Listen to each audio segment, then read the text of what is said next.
you are living in a very dangerous time where the lives of every person in the face of the earth are all uncertain. Unless you are in Christ. Pag sinabi ko pong you are in Christ, hindi ko po ibig sabihin tumanggap ka lang kagaya sa ibang fellowship tapos bahala ka lang sa buhay mo. Pag sinabing you are in Christ, you are committed, you are living for Jesus, you are living like Jesus, you are living in the will of the Father, you are living in the perfect will of God, and you are obeying God. Yun ang ibig sabihin ng in Christ. So meaning to say, you are in total surrender of your life to His Lordship. Hindi siya yung nasusunod sa iyo, hindi yung gusto mo. At huwag niyong isipin, pag nag-rapture mamaya, makakatingin tayo sa, ako. Ito na yung kalagayan ko sa Lord. Lagi ko siyang kausap, nagtitremble pa ako. Buti kung harapin mo lang presidente ng Amerika, ng Russia, ng China, kung sino pa. Ang harapin mo yung hari ng mga hari, perfectong Diyos na napakalinis. Wala ka itatago sa Kanya. Wala ka ililihim kahit na kapiraso. Lahat alam niya. Hindi ka nga makakapagsalita sa harap ng Lord eh. Believe me.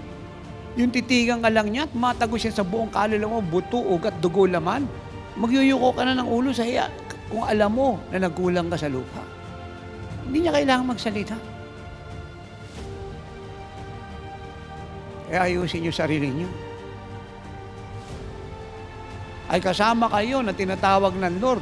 Ayaw niyong sumunod. Ako ay nagpapaalala. May consequences lahat yan. Yung ayaw sumunod sa Lord ay nagpapakita ng may-ari ng buhay niya ay siya, hindi si Jesus.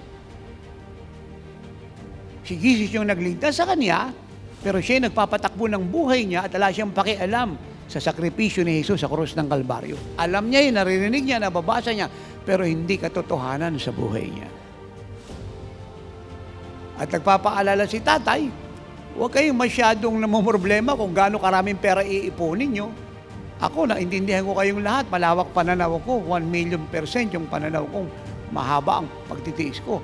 Pero yung pagpapaalala, ako yung nagpapaalala. Mahigit yung pinahalaga yung sarili ninyong pangangailangan kaysa sa karangalan ng Diyos. Wala na pong kabuluhan ng lahat ng bagay sa mundong ito. Ipaalala niyo yan sa mga asawa niyo sa abroad, malaki ang sweldo, may posisyon o wala, at sa mga anak niyo na nag-aaral, lahat ay paalala ninyo na lahat ng bagay sa mundong ito ay walang kabuluhan.